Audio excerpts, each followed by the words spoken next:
The Drum of Shame. In a small, quiet village surrounded by rolling green hills, there lived a young girl named Aisha. She was known for her kindness and innocence, her laughter as pure as the first morning dew. Aisha's family was poor, but they were honest and hardworking. Her father was a farmer, and her mother wove baskets to sell at the village market. Despite their modest means, Aisha never lacked joy or dreams. At 16, Aisha had a best friend named Layla. They were inseparable, like the sun and the moon sharing the same sky. Layla, however, harbored a secret jealousy. While Aisha was admired for her purity of heart, Layla often felt overshadowed. This envy festered quietly until one fateful day when it turned into something far darker. The village had an annual harvest festival where everyone gathered to celebrate the season's bounty. It was the most anticipated event of the year. That evening, Aisha wore a simple white dress her mother had sewn, and a flower crown rested on her dark flowing hair. She glowed with youthful innocence. Unbeknownst to her, Layla had a plan. That night, during the festival, a gold bracelet belonging to the chief's wife went missing. The bracelet was not just valuable, it was a symbol of her status and pride. Panic ensued as villagers scoured the area. Then, in the most shocking turn of events, Layla stood up and shouted, "I saw Aisha near the chief's tent earlier. She must have taken it." A hush fell over the crowd. Aisha's heart pounded as all eyes turned toward her. "No!" she cried, tears brimming in her eyes. "I didn't take anything. I would never steal." But Layla's words were persuasive. She described fabricated details, how she'd seen Aisha eyeing the bracelet earlier in the day, how Aisha had hesitated when someone called her name. The villagers began to murmur. Could it be true? Could the sweet, innocent girl they all admired have done something so terrible? Aisha was taken to the chief's hut, her parents following close behind, begging for mercy. The chief, a stern but fair man, looked at Aisha with disappointment. "If you are guilty, child, admit it now. The consequences will be lighter." "I swear on my life, I didn't do it," Aisha sobbed, but her protest fell on deaf ears. The chief ordered a search of her family's home, and to everyone's shock, the gold bracelet was found tucked beneath her mattress. Her mother gasped. Her father looked as though the earth had crumbled beneath him. "This is a mistake," he whispered. Layla smirked in the shadows. She had planted the bracelet while Aisha was at the festival, knowing it would seal her fate. The once loving villagers turned cold. Aisha was branded a thief, shunned by everyone she had ever known. She couldn't step outside without hearing whispers or seeing accusing eyes. Her family bore the brunt of the shame, and her father's business suffered. Her life, once filled with light and laughter, became a dark, lonely existence. But Aisha did not give up. She prayed every night, her faith unwavering. "God, please reveal the truth. I know you see my heart," she whispered, tears soaking her pillow. Weeks turned into months, and the village forgot about the incident, except for Aisha, who carried the burden of the lie like a scar on her soul. One stormy evening, the chief's son, Idris, was walking home when he heard muffled cries coming from the edge of the forest. Curious, he followed the sound and stumbled upon Layla, arguing with an older woman from a nearby village. Idris hid behind a tree and listened. "You promised me no one would find out," Layla hissed. "I paid you to get rid of the bracelet, not plant it under Aisha's bed," the woman scoffed. "You should have been more specific. Besides, the truth always comes out eventually." Idris felt his blood boil. Aisha was innocent. She had been suffering for months because of Layla's jealousy. He stormed out from his hiding place, and both women froze. "Layla," he said, his voice like thunder, "you will come with me to the chief's hut. Now." That night, the truth unraveled like a thread from a tapestry. Layla, cornered and trembling, confessed everything in front of the chief and the gathered villagers.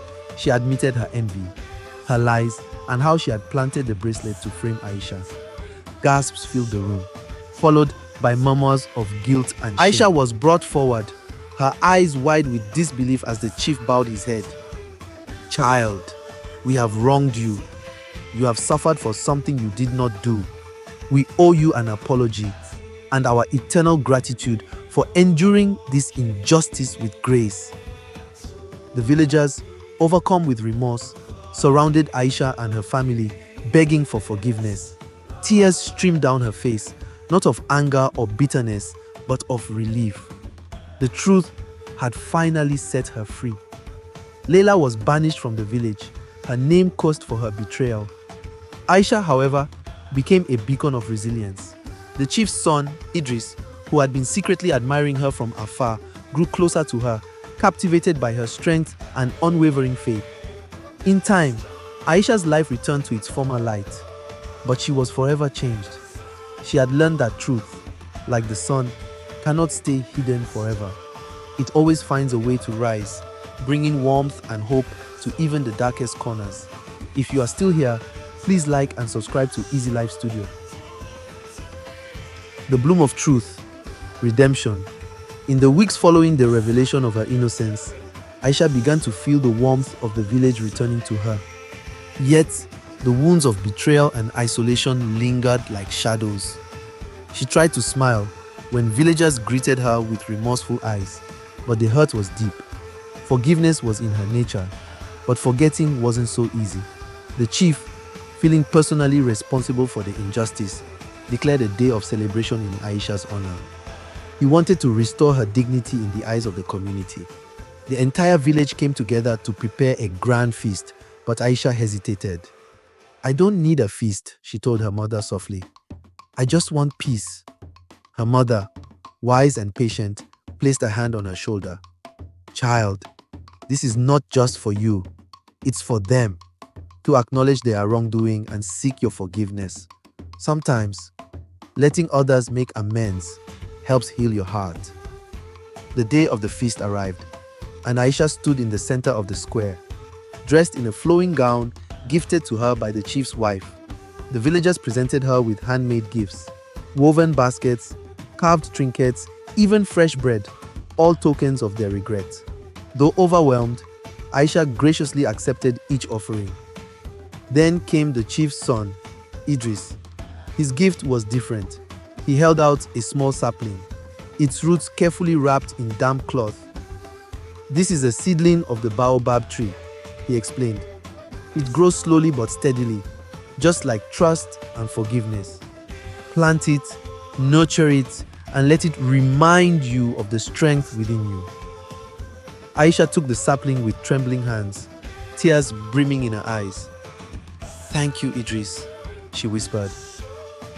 It wasn't just the gift, it was the sincerity in his voice, the way he had believed in her when no one else did.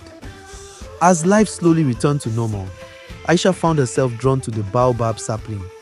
She planted it in her family's yard and watered it every day, whispering her prayers and dreams to it.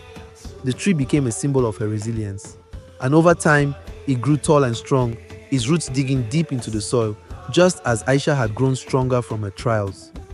But life had another surprise in store. One day, while tending to the baobab tree, Idris approached her with a nervous smile.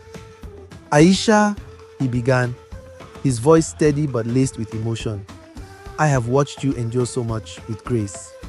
You are stronger than anyone I've ever known. I want to stand beside you, to share in your joys and shoulder your burdens.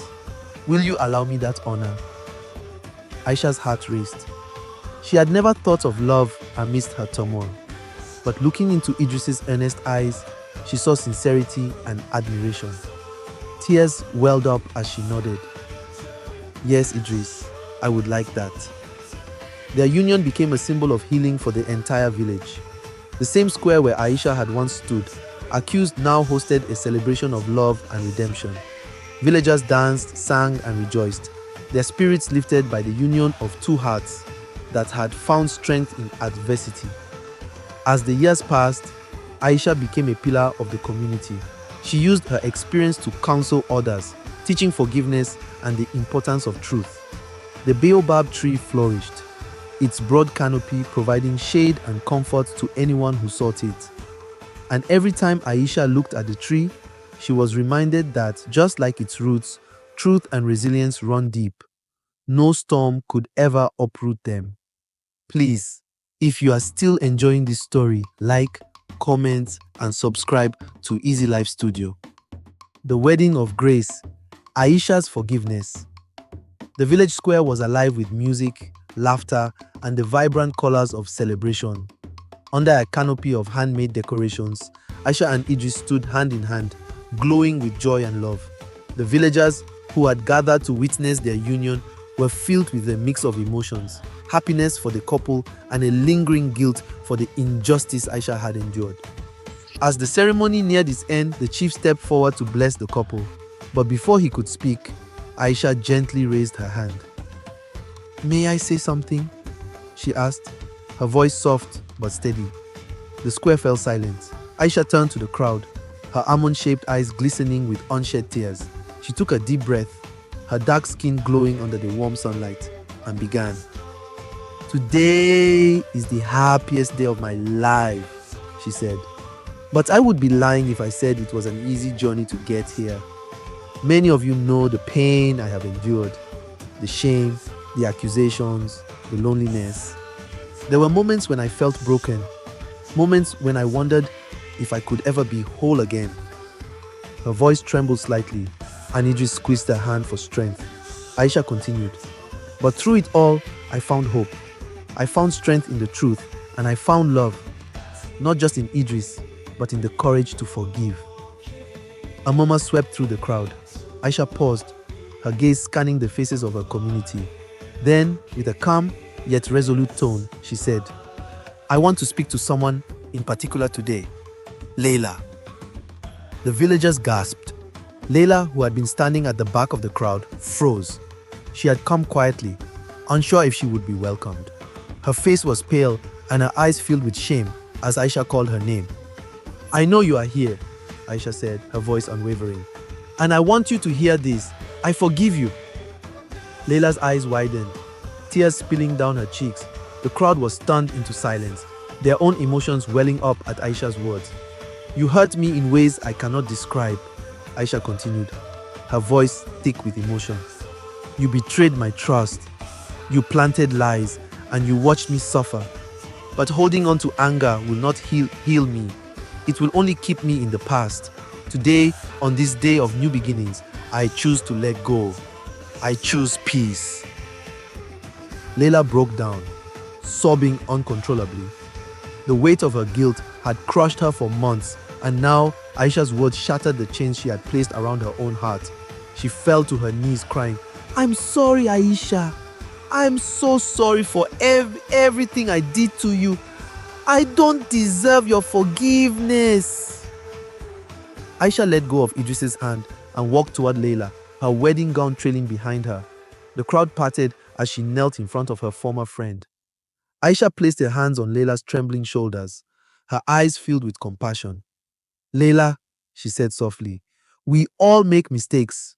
What matters is what we do after them.